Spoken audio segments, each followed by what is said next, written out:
अस्सलाम वालेकुम। Welcome back to the my YouTube channel. तो आज हम इस वीडियो में कुछ 25 एक्सेल के फार्मूलाज के बारे में सीखेंगे कि ये जो एक्सेल है वो बहुत एक इम्पॉर्टेंट रोल प्ले करता है engineering field, computer science, computer field, जो भी साइंस की या इंजीनियरिंग की फील्ड है उसमें ये बहुत इम्पॉर्टेंट रोल प्ले करता है। तो आज हम इसके कुछ 25 बेसिक्स के फार्मूलाज के बारे में सीखेंगे। तो बने रहिएगा मेरे साथ इस वीडियो में। और मेरी आपको एक रिक्वेस्ट है कि मेरे चैनल को ज़रूर सब्सक्राइब करें, क्योंकि इस चैनल से आपको बहुत सी इंफॉर्मेटिव वीडियोस मिलेगी। तो जी चलो हम स्टार्ट करते हैं। तो सबसे पहले हम देखेंगे पहले सम का फार्मूला। तो भाई सम का फार्मूला हम यूज़ क्यों करते हैं कि कोई भी हमें किसी चीज़ का अमाउंट मिला हुआ हो और वो बहुत अमाउंट्स मौजूद हो और उनको हम सम करें बजाय कैलकुलेटर के, तो इसमें एक्सेल में सम का फार्मूला दिया हुआ है, तो उसकी मदद से हमें सिंपल रहेगा।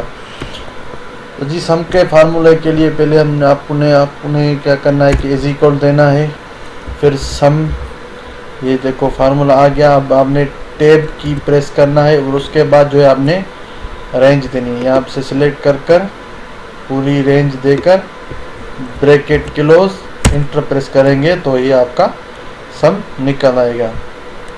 उसके बाद है प्रोडक्ट का फार्मूला।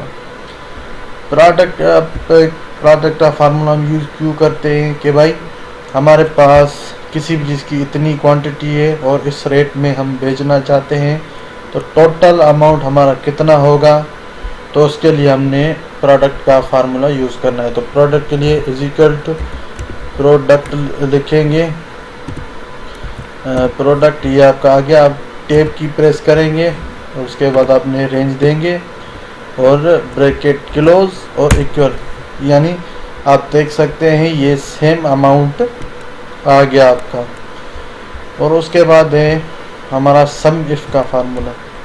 हम सम इफ़ क्यों यूज़ करते हैं कि भाई सम इफ़ किसी भी स्पेसिफिक चीज़ का टोटल अमाउंट कैलकुलेट करने के लिए हम सम इफ़ का फार्मूला यूज़ करते हैं। यानी यहाँ पर हमें सिर्फ और सिर्फ टी शर्ट की जो रेटिंग है वो मालूम करनी है। तो is equal to sum if, अब टैब की प्रेस करेंगे। अब यहाँ पर हम रेंज देंगे प्रोडक्ट की, पहले प्रोडक्ट की रेंज देकर फिर कामा लगाएंगे और उसके बाद इन्वर्टेड कामाज में हम जो में हमें चीज़ चाहिए, तो हमें पहले टी शर्ट चाहिए तो हम यहाँ पर टी शर्ट लिखेंगे, इन्वर्टेड कामाज बंद और उसके बाद कामा, फिर आपने सम की रेंज देनी है और ब्रैकेट क्लोज इक्वल। तो ये आपकी आ जाएगी टोटल टोटल टी शर्ट का जो अमाउंट बनेगा, यानी 8 और 10 क्वांटिटी के जो टोटल अमाउंट बनेंगे वो आपके टी शर्ट्स के ये बनेंगे। उसके बाद है मैक्सिमम और मिनिमम का फार्मूला। भाई मैक्सिमम किस लिए यूज़ करते हैं कि भाई अगर किसी भी, ये देख सकते हैं हमने स्टूडेंट के नाम दिए हुए हैं और ये टोटल मार्क्स। अब किसी भी स्कूल या कॉलेज में या यूनिवर्सिटीज़ में बहुत सारे स्टूडेंट होते हैं, तो उनका जो टोटल मार्क्स का मैक्सिमम निकालना होता है, तो उसके लिए ये एक्सेल के फार्मूले यूज़ की जाते हैं। तो मैक्सिमम के लिए मैक्स ये आ गया। अब टीप की प्रेस करेंगे, उसके बाद हमने रेंज देनी है, फिर bracket close is equal to देंगे तो 492 दिव्येश यानी इज़ द मैक्सिमम मार्क्स। अब यहाँ पर मैं सुरेश के 500 मार्क्स कर देता हूँ, तो ये देखिए मैक्सिमम भी 500 हो गई। उसके बाद मिनिमम यानी कि किस स्टूडेंट के बहुत से बहुत कम मार्क्स हैं, is equal to minimum tab की प्रेस करेंगे, फिर से रेंज देंगे तो 212 पूनम के मार्क्स होंगे। मिनिमम ये इसके मार्क्स है। उसके बाद है लेन का फार्मूला। अब लेन का फार्मूला हम क्यों यूज़ करते हैं कि भाई इस आईडी नंबर में कितने डिजिट हैं, नंबर डिजिट हैं, इसके लिए हम लेन का फार्मूला यूज़ करते हैं। तो लेन के लिए is equal to LEN tab की प्रेस करेंगे, उसके बाद ये हम टेक्स्ट देंगे, उसके बाद ब्रैकेट क्लोज। और ये आप देख सकते हैं कि इसमें 8 नंबर डिजिट है। अब फर्दर निकालने के लिए यहाँ से आप देख सकते हैं ये एक स्क्वायर बना हुआ है, वहाँ पर जाएंगे तो ये आपकी कुछ निशानी प्लस की तरह हो जाएगी। इसको प्रेस कर कर आप नीचे स्क्रॉल करेंगे तो सारों के आ जाएंगे नंबर डिजिट में। उसके बाद है काउंट का फार्मूला। अब काउंट का फार्मूला हम क्यों यूज़ करते हैं कि काउंट का फार्मूला इस यानी यूज़ क्यों करते हैं कि भाई अगर ये आप देख सकते हैं कि एम्प्लॉइज की नेम और पे सैलरी। अब ये काउंट का फार्मूला ये नहीं काउंट करेगा कि भाई इसको इतनी मिली ये सैलरी, इसको इतनी मिली ये सैलरी, बल्कि ये काउंट करेगा सिर्फ कितनों को सैलरी दी गई है। तो काउंट का फार्मूला देखने के लिए इज इक्वल टू काउंट लिखेंगे, टैब की प्रेस करेंगे और हम फिर रेंज देंगे और ब्रैकेट क्लोज, एंटर प्रेस करेंगे। तो 6 बंदों को इन्होंने सैलरी दी रखी है, बाकी को नहीं दी रखी हुई। उसके बाद है काउंटा। अब भाई काउंटा का क्या मकसद है कि भाई काउंटा इसलिए यूज़ करते हैं कि ये आप देख सकते हैं नेम्स मैंने कुछ दिए हुए हैं और कुछ में ब्लॉक्स खाली हैं, तो कितने नेम लिखे हुए हैं और कितने नहीं लिखे हुए हैं ये वो नहीं देखेगा, बल्कि ये सिर्फ वो काउंटा देखेगा कि भाई कितने लिखे हुए हैं नेम इस शीट में। तो काउंटा के लिए इज इक्वल टू काउंटा, टैब की प्रेस करेंगे और उसके बाद हम रेंज देंगे, ब्रैकेट क्लोज इक्वल 8 नाम इसमें लिखे हुए हैं और 3 इसमें खाली हुए। उसके बाद है काउंट इफ। अब भाई काउंट इफ क्यों यूज़ करते हैं कि भाई इसके अब ये एक स्टूडेंट है, इनकी अटेंडेंस लगी हुई है।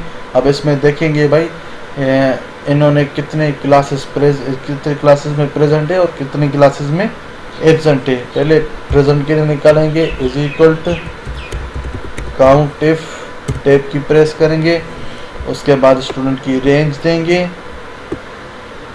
रेंज देने के बाद आपने कामा देनी है।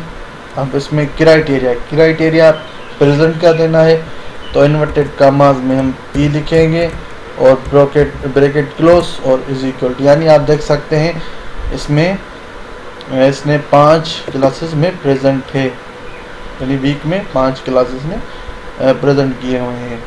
और बाकियों को निकालने के लिए फिर से स्क्वायर पर जाएंगे और नीचे स्क्रॉल करेंगे तो ये आपके आ जाएंगे। अब एब्सेंट के लिए is equal to same count, if tab की प्रेस करेंगे, उसके बाद फिर से वही सेम रेंज। अब यहाँ में कामा देकर इन्वर्टेड कामाज में A लिखेंगे एब्सेंट के लिए और bracket close is equal to, यानी इसका एक एब्सेंट है। बाकियों को निकालने के लिए इसको स्क्रॉल करेंगे तो ये आपकी आ जाएगी एब्सेंट कितने और प्रेजेंट इसमें कितने हैं। उसके बाद है भाई एवरेज का फार्मूला। अब इसमें दे रखे हैं जनवरी, फरवरी, मार्च, अप्रैल, मई और जून। जनवरी में इतने सेल्स हुए हैं और फरवरी में इसके इतने जीन्स, मार्च में इतने जीन्स सेल्स हुए हैं, पर मंथ एवरेज कितनी है। तो एवरेज का फार्मूला हम इसलिए यूज़ करते हैं कि भाई इस जीन्स ने ये जो जीन्स इसने भेजी है पर मंथ कितनी भेजी है। तो इसको करने के लिए इज इक्वल टू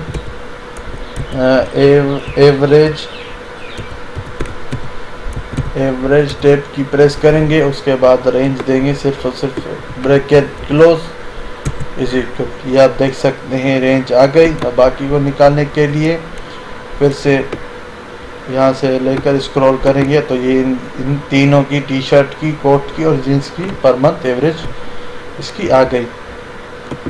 उसके बाद है प्रॉपर का क्या यूज़ है कि भाई प्रॉपर का जो यूज़ है कि फर्स्ट नेम का जो लेटर है, फर्स्ट लेटर उसको कैपिटल करेगा। इसलिए प्रॉपर यूज़ किया जाता है। यानी किसी भी नेम को पैराज और लेटर्स को बड़ा करने के लिए हम प्रॉपर यूज़ करते हैं। इक्वल प्रॉपर टैब की प्रेस करेंगे, उसके बाद टेक्स्ट देंगे और इज इक्वल टू, तो ये आपका देखिए पहले नंबर का जो है वो नेम का पहला लेटर कैपिटल हो गया। बाकी को निकालने के लिए ये आप स्क्वायर देख सकते हैं, यहाँ पर जाएंगे, इसको प्रेस करेंगे और नीचे स्क्रॉल करेंगे तो ये आप देख सकते हैं कि भाई जितने भी नेम्स है उनका फर्स्ट लेटर है वो कैपिटल हो गया। उसके बाद है अपर। वो अपर जो यूज़ किया जाता है कि भाई सारे नाम के जो भी लेटर्स हैं उनको कैपिटल करने के लिए हम अपर यूज़ करते हैं। Is equal to upper, tab की प्रेस करेंगे और टेक्स्ट देंगे, इंटर प्रेस करेंगे तो ये आप देख सकते हैं कि जो रामपाल का जो सारा नाम है वो कैपिटल हो गया। तो बाकियों को निकालने के लिए यहाँ पर हम स्क्वायर पर जाएंगे, इसको क्लिक करेंगे और क्लिक कर नीचे प्रेस करेंगे तो बाकियों का भी आ जाएगा। जैसे जतिन सिंह, ओम प्रकाश, ये इन सारों का जो है वो कैपिटल नाम जो है कैपिटल हो गया। उसके बाद है कॉन्सेटिनेट। कॉन्सेटिनेट का क्या मतलब है कि भाई यहाँ पर फर्स्ट नेम है या लास्ट नेम है, अब कॉन्टिनेंट इनको आपस में मिलाएगा, फर्स्ट नेम और सेकंड नेम को एक दूसरे में जोड़कर एक नेम बनाएगा एक ब्लॉक में। तो इज इक्वल टू कॉन्सेटिनेट आ गया, टैब की प्रेस करेंगे, उसके बाद फर्स्ट लेटर देंगे, टेक्स्ट, उसके बाद कामा। अब यहाँ पर हमें एक स्पेस भी चाहिए, स्पेस देने के लिए कामा देकर फिर इन्वर्टेड कामास देंगे, फिर जो है वो आपने ब्रैकेट क्लोज करेंगे, सॉरी इन्वर्टेड कामा क्लोज, फिर कामा देंगे, फिर टेक्स्ट 3 ब्रैकेट क्लोज, इंटर करेंगे तो ये आपका रामपाल आ गया। उसके बाद यहाँ पर इसको पर जाकर इसको क्लिक करेंगे और नीचे स्क्रॉल करेंगे तो बाकियों का भी आ जाएगा। उसके बाद लार्ज और स्मॉल का कंसेप्ट क्या है कि भाई लार्ज मैंने इसमें कितनी टोटल जो सेल हुई है प्रोडक्ट की वो किसकी ज़्यादा है, कितनी किसकी स्मॉल है, इसलिए हम लार्ज और स्मॉल का यूज़ करते हैं। लार्ज के लिए लार्ज ये आ गया, अब टैब की प्रेस करेंगे, उसके बाद जो है हम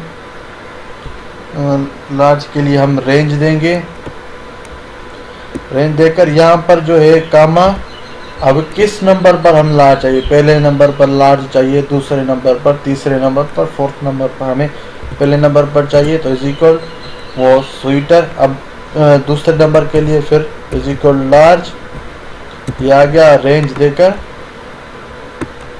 कामा। अब दूसरे नंबर पर कौन सी चीज़ है तो ये 88 आ गया, ये पजामास। स्मॉल के लिए सेम इज इक्वल स्मॉल पे आ गया, टैब की प्रेस करेंगे, रेंज देंगे, उसके बाद कौन से नंबर पर हमें स्मॉल चाहिए तो लास्ट में फर्स्ट नंबर देंगे इज इक्वल ये जीस जो है वो इसकी टोटल सेल स्मॉलेस्ट सेल हुई है। उसके बाद है रोमन्स यानी किसी भी नंबर को रोमन नंबर में चेंज करने के लिए हम रोमन का यूज़ करते हैं। इज इक्वल रोमन आ गया, टैब की प्रेस करेंगे, नंबर देंगे इज इक्वल टू ये आपका रोमन आ गया। अब यहाँ से स्क्वायर पर जाकर इसको क्लिक करेंगे और इसको नीचे करेंगे तो बाकियों का भी आ जाएगा रोमन नंबर। उसके बाद है इफ़। अब इफ़ का फार्मूला क्यों यूज़ करते हैं कि भाई अगर इस बंदे ने इतनी चीज़ भेजी है यानी इस अमाउंट में चीज़ भेजी है यानी इससे ऊपर भेजी है तो इसको ये प्राइस दी जाए, अगर इससे नीचे इसने भेजी है तो इसको ये प्राइस दी जाए। इफ़ का फार्मूला इसलिए यूज़ करते हैं। तो आप देखते हैं इज इक्वल इफ़, अब लॉजिकल टेक्स्ट देंगे 1800, अगर जो ये बड़ा है और इक्वल है 50,000 के तो इसको वैल्यू इफ ट्रू, अगर जो ट्रू वैल्यू है तो उसको हमने इन्वर्टेड कामास देंगे, उसमें आप लिखेंगे लैपटॉप दिया जाए और कामा, अगर जी ये वैल्यू फाल्स है तो इन्वर्टेड कामास में अगर उसको टेप दिया जाए और ब्रैकेट क्लोज करके इंटर करेंगे तो ये आपको इसमें टेप देगा, क्योंकि 1850,000 से नीचे नंबर है तो इसलिए उनको टेप दिया गया है। तो बाकियों को निकालने के लिए स्क्वायर पर क्लिक करेंगे और नीचे स्क्रॉल करेंगे तो आपका आ जाएगा। जिसका यहाँ से यानी दिवेश का 50,000 से ऊपर से उसको लैपटॉप मिला, मनीष का भी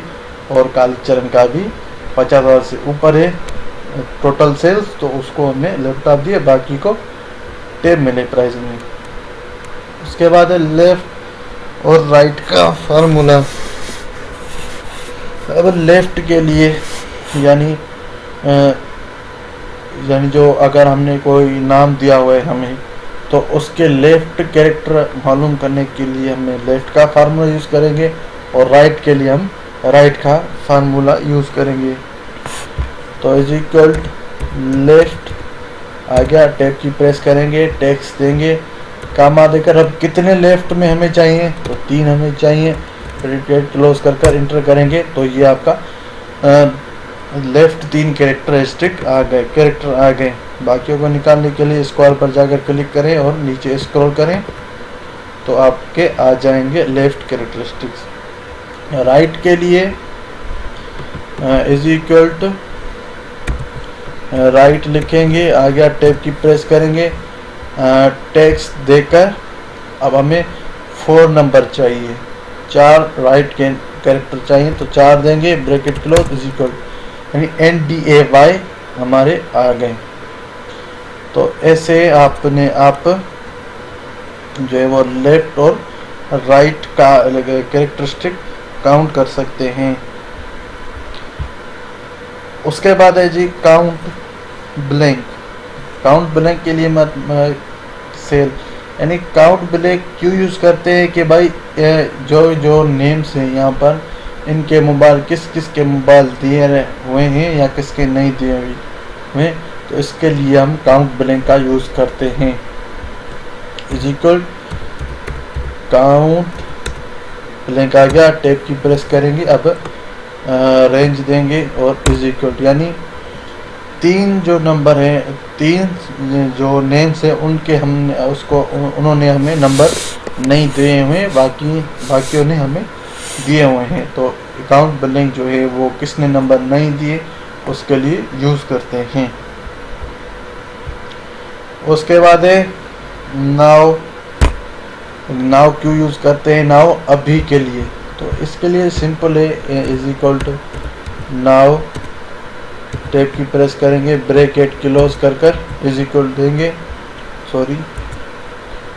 is equal to now, tab की प्रेस करेंगे और ये आ गया है। आप देख सकते हैं यहाँ पर नहीं आ रहा, ये अभी आ गया। नीचे आप देख सकते हैं 3/25 2025, टाइम क्या है 2:41। अब टाइम के लिए इज इक्वल टू टाइम हावर लिखेंगे 2 कामा देकर मिनट हम रखते हैं यहाँ पर 30 लिखते हैं और सेकंड हम कामा देकर सेकंड लिखते हैं हमें 55 इज इक्वल यानी 2:30, इसको बड़ा कर देता हूँ तो 2:30 AM। अब PM निकालने के लिए हमने यहाँ पर 2 की जगह 14 लिखना है, तो ये 2:30 PM हो गया। अभी टुडे के लिए हमने फार्मूला यूज़ करना है, इज इक्वल टू टुडे और bracket close is equal today जो डेट है ये आ गई। अब यस्टरडे के लिए इज इक्वल टू वही सेम टुडे, यहाँ पर -1 करना है और इंटर प्रेस करना है तो यस्टरडे की डेट आ जाएगी। टुमारो के लिए सेम टुडे ब्रैकेट क्लोज और यहाँ पर जो है वो +1 करना है तो ये टुमारो की आ जाएगी। अब मंथ का फार्मूला, अब कितने डेज में कितने मंथ्स होंगे उसको ये मालूम करने के लिए हम मंथ का फार्मूला यूज़ करते हैं। इज इक्वल टू मंथ लिखेंगे हम, उसके बाद टेप की प्रेस करेंगे, अब सीरियल नंबर देंगे इज इक्वल, यानी इस देश में इतने जो है मंथ होंगे। अब मैं 300 डेज कर देता हूँ तो उसमें 10 मंथ्स होंगे। उसके बाद है डेट इफ। अब डेट इफ का फार्मूला क्यों यूज होता है कि अगर किसी भी बंदे की आपको डेट मिली हुई है, डेट ऑफ बर्थ, अब ना वो अभी उसकी एज निकालनी है कि वो कितने साल का हुआ है, कितने मंथ और कितने डेज का, तो इसलिए हम डेट इफ को यूज़ करते हैं। तो भाई डेट इफ को यूज़ करने के लिए आपने क्या करना है, पहले इज इक्वल टू, फिर लिखेंगे dated date if, sorry dated if यहाँ पर नहीं आ रहा, तो हम देखेंगे फिर